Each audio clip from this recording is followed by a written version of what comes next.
हाँ तो दोस्तों, कैसे हो आप। स्वागत करता हूँ आपका रहबरी दुनिया में।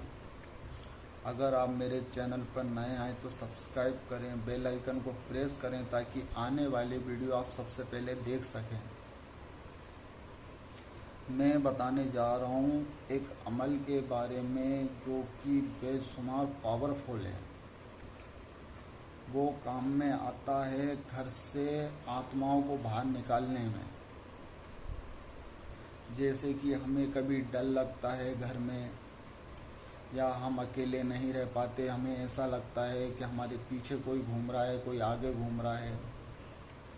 या कभी हमें रात में सो रहे हैं तो हमारे पता चलता है कि कभी कभी हमारे सीने पे बहुत सारा वजन रखा गया है, हमारे सीने पे कोई बैठा हुआ है, हमें ऐसा महसूस होता है।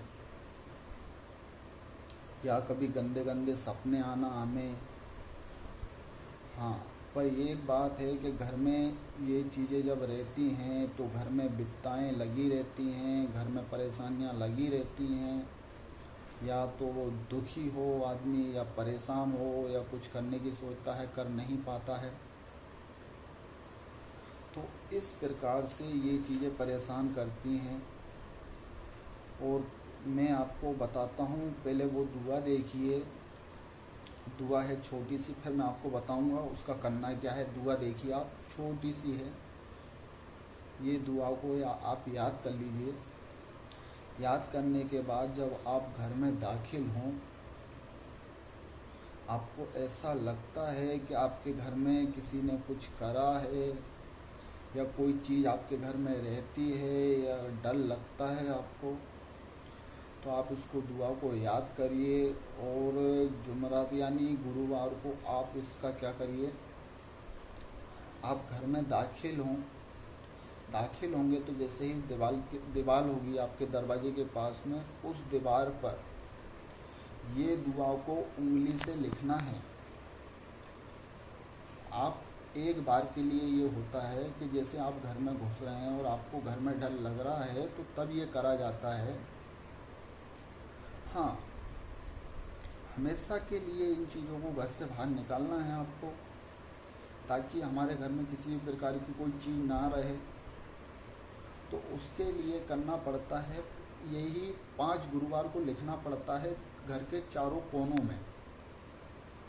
तो आपके घर में जितनी भी समस्याएं होंगी, जितनी भी ऊपरी चीज़ें होंगी, या किसी आत्मा का वास होगा, या जिन का वास होगा, या जिन्नातों का वास होगा, या परी का वास होगा, या खब्बीस का वास होगा, तो इससे सारी चीज़ें घर से बाहर निकल जाती हैं।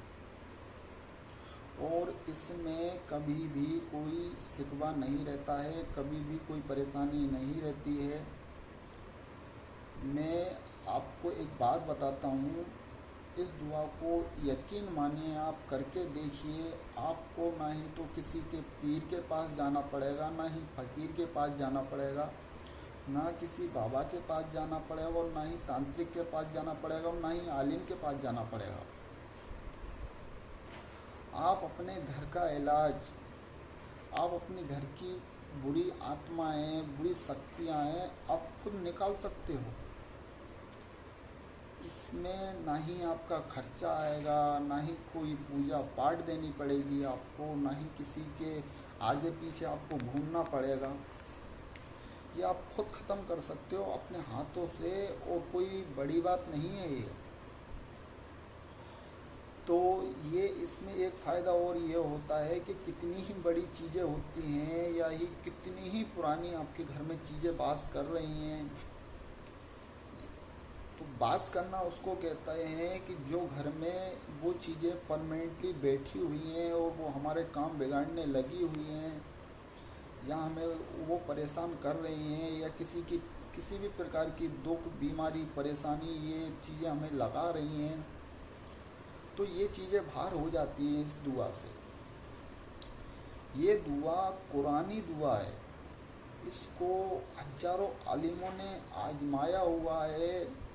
ये एक बुजुर्ग की दी हुई दुआ है ये, और इसने कभी भी शिकवा नहीं किया है, ये काम करती है।